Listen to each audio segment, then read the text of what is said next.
Hello viewers, আসসালামু আলাইকুম। Welcome back to my channel Ashraful's world. কী অবস্থা সবার, কেমন আছো? আজকে আরেকটি রেসিপি নিয়ে হাজির হয়েছি। এখন এটা অনেক কমন একটি রেসিপি। এখন সিজন চলতেছে, আচারের সিজন।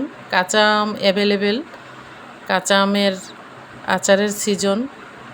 আজকে তোমাদের সাথে শেয়ার করব অনেক মজাদার সুস্বাদু একটি মিষ্টি আচার। এই যে দেখতে পাচ্ছ, আমি আধা কাঁচা আধা পাকা আম নিয়েছি, কেটে ধুয়ে নিয়েছি। দেখতে পাচ্ছ খুব সুন্দর কালার, একদম মাশাল্লাহ। এই আমগুলি দিয়ে আমি খুব সহজে তেল এবং গুড় ছাড়া মিষ্টি আচার বানিয়ে দেখাবো। 500 গ্রাম চিনি নিয়েছি, তেজপাতা আর দারচিনি দিয়ে দিলাম। চিনিটা গলে গেলে আমটা দিয়ে দিব। বন্ধুরা, অনেক মজাদার এই রেসিপিটা। আর এই আমের আচারটা অনেক সুস্বাদু, কোনো ঝামেলা নেই, একদমই ঝামেলা ছাড়া অনেক দ্রুত তৈরি করা যায়। এই আচারটা দেখবে 3 মিনিটে এই আচারটা তৈরি করে ফেলেছি। ভিডিওটি স্কিপ না করে দেখবে, আশা করছি ভালো লাগবে। এই আমের আচার অনেক ভালো লাগে খেতে। গুঁড়োমরিচ দিয়ে দিলাম,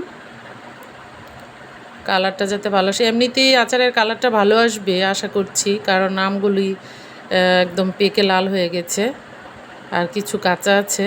দেখতে পাচ্ছ বন্ধুরা, খুব সুন্দর এই আমের আচারটা, অনেক টেস্ট লাগে। আমগুলি একদম গলে গেছে, চিনিতে জাল দেওয়ার পরে পানিটা শুষে গেছে।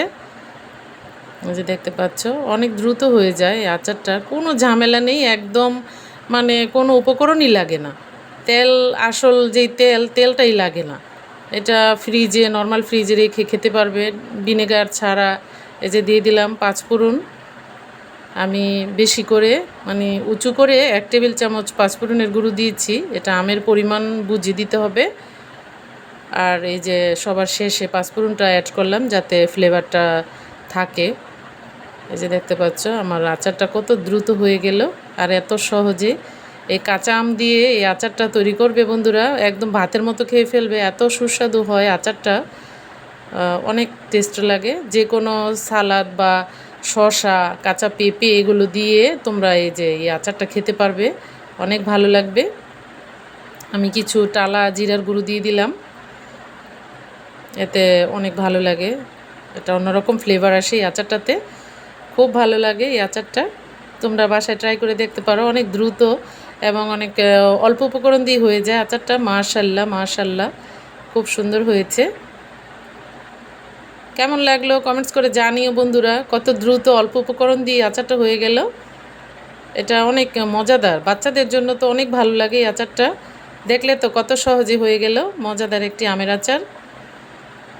তোমরা বাসায় ট্রাই করে দেখো, অনেক সহজ, একদম সহজ, মানে সরিষার তেল লাগে না, অনেক সহজ। সবাই ভালো থেকো, সুন্দর থেকো, সুস্থ থেকো। আল্লাহ হাফেজ।